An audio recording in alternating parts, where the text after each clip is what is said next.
How to pin any website in Windows 11 taskbar. Hello everyone, welcome back to my channel. In today's video, I'm going to teach you on how can you pin any website to your Windows 11 taskbar.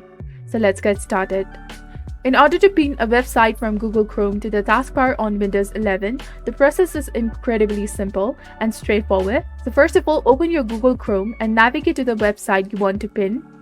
In this example, I'll be using the canva.com. But you can feel free to choose any website you prefer.